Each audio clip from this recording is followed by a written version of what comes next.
Your car is wasting fuel right now. Not tomorrow. Not next year. Right now. Every time your engine starts, fuel enters the combustion chamber. It mixes with air. It ignites. Pressure is created. The piston moves. But here's the problem. A huge percentage of the energy inside that fuel never reaches your wheels. It disappears. As heat. As friction. As incomplete combustion.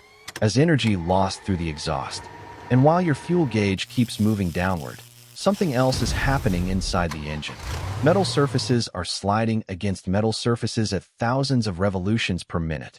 The piston rings are moving up and down. The crankshaft is spinning. The bearings are carrying enormous loads. And every single one of those movements consumes energy. Energy you already paid for. But decades ago, engineers discovered something that could reduce one of the biggest sources of this waste. A technology capable of improving combustion efficiency, reducing internal friction, and, under the right conditions, significantly reducing fuel consumption. The technology was cheap. It was simple. It didn't require replacing your engine. It didn't require buying a new car. And in some early tests, the improvement was so dramatic that engineers began asking a dangerous question. What if the average driver didn't need to burn as much fuel after all? Because if millions of cars used less fuel, that would mean fewer fuel purchases. And a massive industry built around selling more fuel would face a very uncomfortable problem. The technology existed. The patents existed. But somehow, it never became standard equipment in the cars most people drive. So what happened? Was the technology too expensive? Too unreliable? Or was the real problem that a fuel-saving car is not necessarily the best car for a business model built around selling more fuel? Today, we're going to follow the technology from early engine experiments, to laboratory testing, to fuel-saving claims, and finally to the economic forces that may explain why one of the most important ideas in automotive engineering never became common knowledge. Because the technology I'm about to show you could potentially help your engine use less fuel. And the strangest part is this. You may have never heard of it. Welcome back to the channel. If you want to understand the hidden engineering, forgotten inventions, and technologies that could change the way we think about modern cars, subscribe now and turn on notifications. Because today's story goes far deeper than fuel economy. To understand the story, we need to go back to the beginning. The problem of fuel efficiency is almost as old as the internal combustion engine itself. When early gasoline engines were being developed, engineers quickly discovered a frustrating reality. Burning fuel was easy. Burning fuel efficiently was not. Inside a combustion engine, gasoline contains a tremendous amount of chemical energy. But the engine is only able to convert a portion of that energy into useful mechanical work. The rest disappears through heat, exhaust gases, friction, pumping losses, and incomplete combustion. In simple terms, your engine is constantly trying to turn controlled explosions into smooth rotation. And that is an incredibly inefficient process. By the early 20th century, engineers were already searching for ways to make engines consume less fuel. They experimented with compression ratios, combustion chamber shapes, fuel injection, ignition timing, lubricants, and microscopic additives capable of changing the way metal surfaces interact. One of the most interesting discoveries involved materials that could operate at the boundary between moving metal surfaces. Imagine two pieces of metal sliding against each other. Under normal conditions, microscopic imperfections on those surfaces collide. Even polished metal is not truly smooth. Under a microscope, it looks more like a landscape of mountains and valleys. When those microscopic peaks collide, they create friction. Friction creates heat. And heat represents energy that is no longer available to move the car. But researchers discovered that certain materials could form incredibly thin protective layers across these surfaces. The layers were so thin that they could not be seen with the naked eye. Yet they could change the way metal interacted. Instead of metal directly grinding against metal, the surfaces could slide across a protective molecular layer. The result? Less friction, less heat, and less energy wasted inside the engine. This concept became known as boundary lubrication and friction modification. And eventually, engineers began experimenting with compounds that could do more than simply lubricate. Some could interact with metal surfaces. Some could improve the stability of lubricating films. Others could influence the combustion process itself. The goal was simple. Get more useful energy from the same amount of fuel. That sounds obvious. But the implications were enormous. Because improving fuel economy by just a few percentage points may not sound dramatic for one driver. But multiply that improvement across millions of vehicles, and the amount of fuel saved becomes enormous. This is where the story becomes controversial. Because the technology did not require science fiction. It did not require electric motors. It did not require hydrogen. It was based on a basic engineering principle. Reduce the energy your engine wastes. The question was never whether fuel could be saved. The question was how much, and who would benefit from that saving. The military became one of the most important testing grounds for fuel efficiency. And the reason was simple. On a battlefield, fuel is not just an expense. Fuel is logistics. Fuel is movement. Fuel is survival. A tank that runs out of fuel is no longer a weapon. A military convoy that cannot be supplied becomes useless. An aircraft that cannot carry enough fuel loses range. During military operations, every extra mile from every gallon matters. That is why military engineers have historically studied fuel-saving technologies more aggressively than ordinary consumers. They investigate ways to reduce mechanical friction, improve combustion, extend engine life, increase operating range, and reduce the amount of fuel that must be transported. Because transporting fuel is incredibly expensive. A gallon of fuel sitting in a refinery is one thing. A gallon of fuel transported hundreds or thousands of miles into a combat zone is something completely different. Every truck, every ship, every aircraft, every storage facility adds cost and risk. So military engineers began studying ways to improve the efficiency of engines operating under extreme conditions. Dust, heat, cold, heavy loads, long operating hours, and maintenance schedules that could not always be guaranteed. Some friction-reducing technologies were tested under these conditions because if a compound could protect an engine under extreme stress, it could potentially improve efficiency under ordinary conditions. And this is where the technology gained credibility. It was no longer just something being discussed in a laboratory. It was being considered for engines operating under conditions far harsher than the average family car would ever experience. Heavy machinery, military vehicles, aircraft systems, generators, and equipment operating in remote environments. The logic was straightforward. If an engine experiences less friction, it wastes less energy. If it wastes less energy, less fuel may be required to produce the same output. And if the engine runs more efficiently, its operating range can increase. In military applications, even a small improvement can have enormous consequences. But the real escalation was still coming. Because the next place engineers began looking was far above the battlefield. If a technology works in a normal passenger car, that is interesting. If it works in a military vehicle under extreme conditions, that is impressive. But if it survives inside aerospace systems, that is a completely different level of validation. Aircraft engines operate under extreme temperatures, extreme pressures, high rotational speeds, and enormous mechanical stress. A failure is not just inconvenient. It can be catastrophic. This is why aerospace engineers are extremely cautious about the materials and compounds used in aircraft systems. They cannot simply add something to an engine because an advertisement claims it works. It must survive testing. It must remain stable. It must perform under conditions far beyond ordinary driving. And friction reduction has always been a major area of research.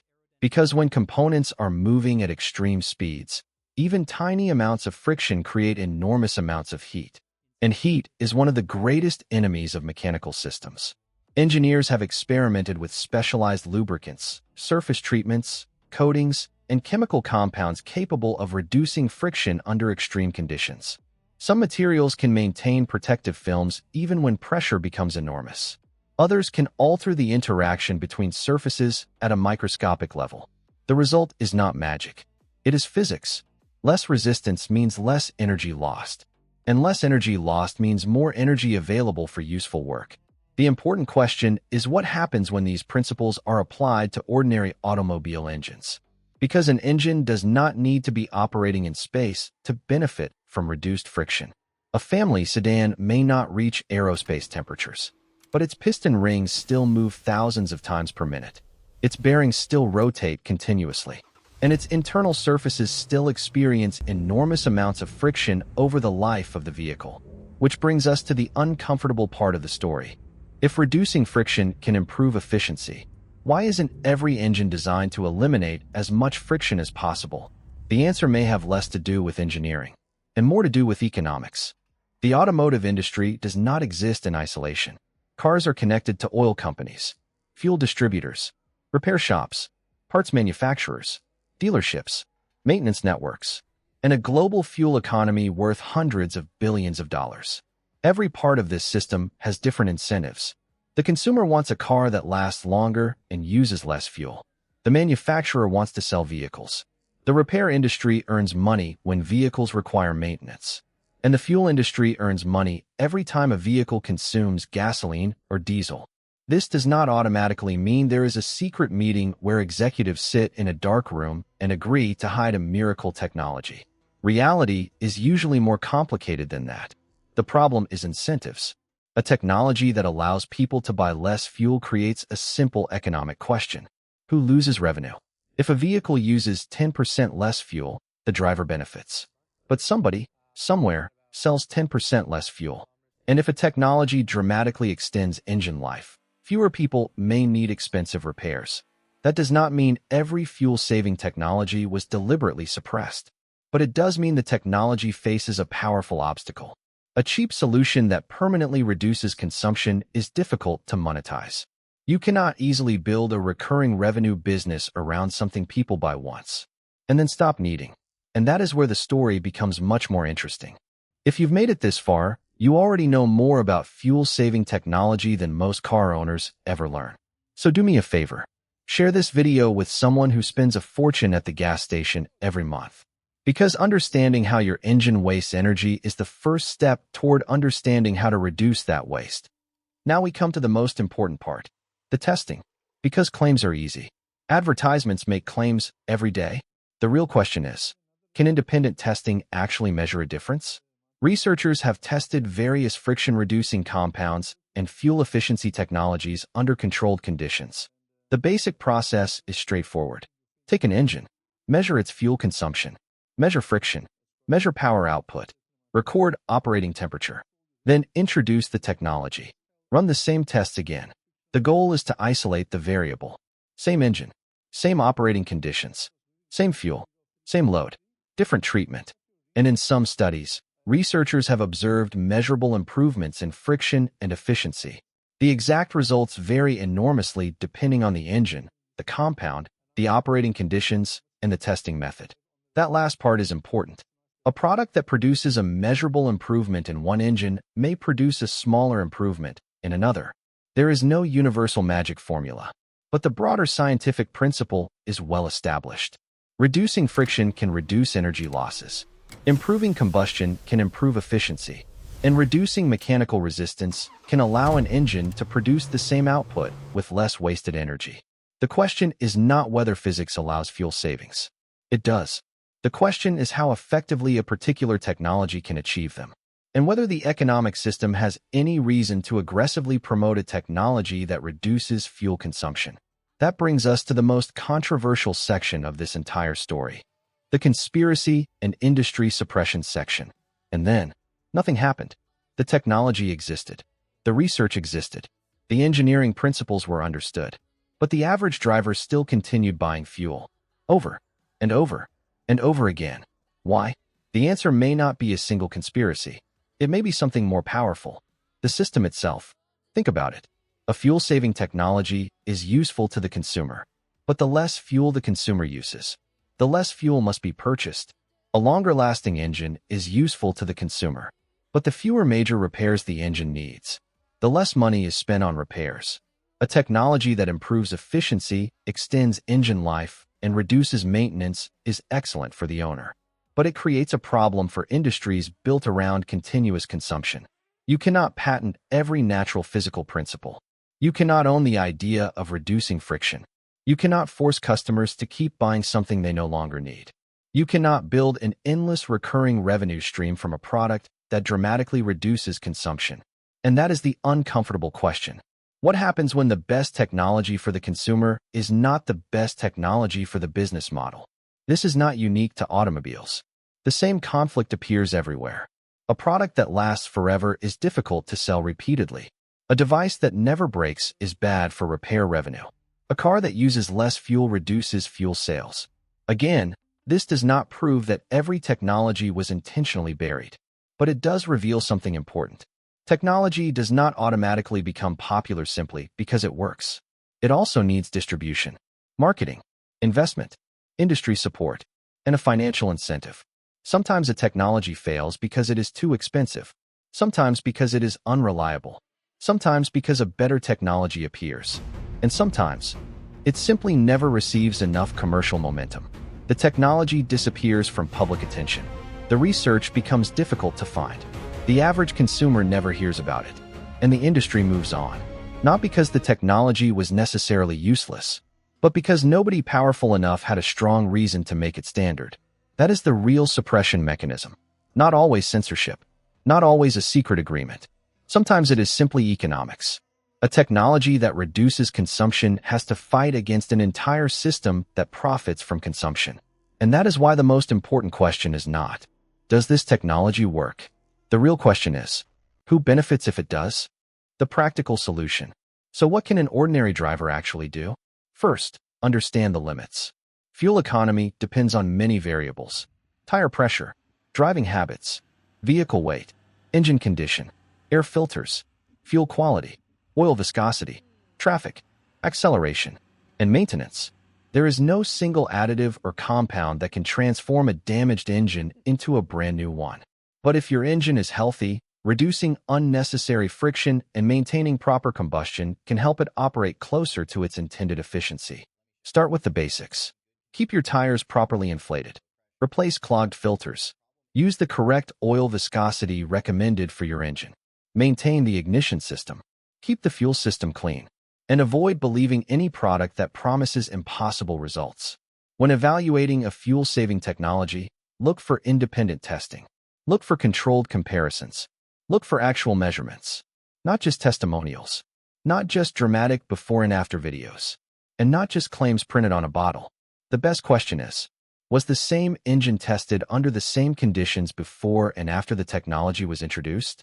If not, the result may be impossible to verify. And remember this, the most effective fuel-saving technology may already be sitting inside your car.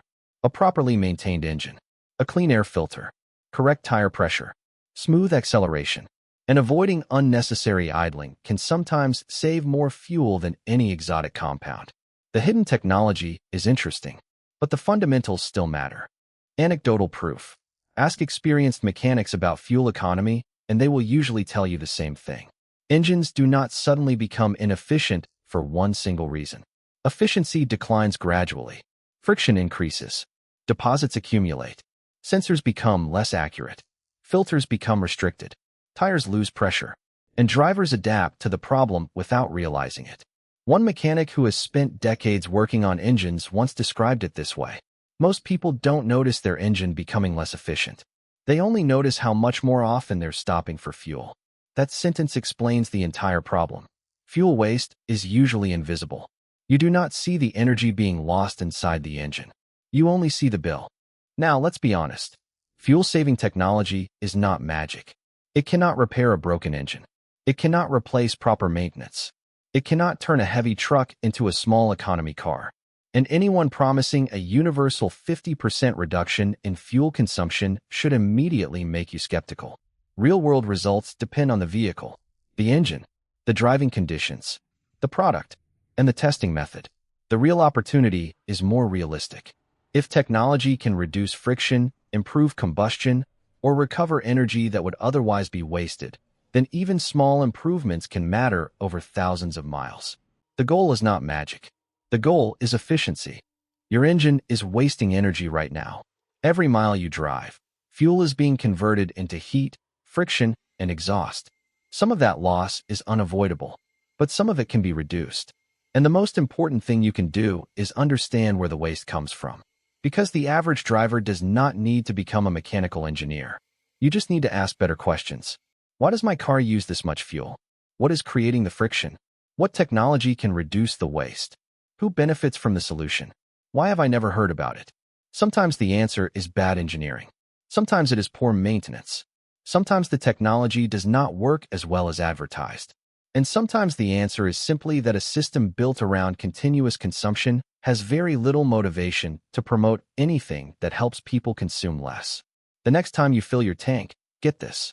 You are not just buying fuel. You are paying for every bit of energy your engine wastes. The heat, the inefficiency, and the technology that may have reduced some of that waste may already exist. So share this video with someone who spends too much money at the gas station. Because the more people understand how their engines actually work, the harder it becomes to hide behind complicated marketing and vague promises. Because in the next episode, we're going after another technology that sounds impossible, a system that could potentially recover energy your car throws away every time you brake. And once you understand how much energy is lost every time your vehicle slows down, you may never look at your brake pedal the same way again. Your engine is using fuel right now. The question is, how much of that fuel is actually moving you forward?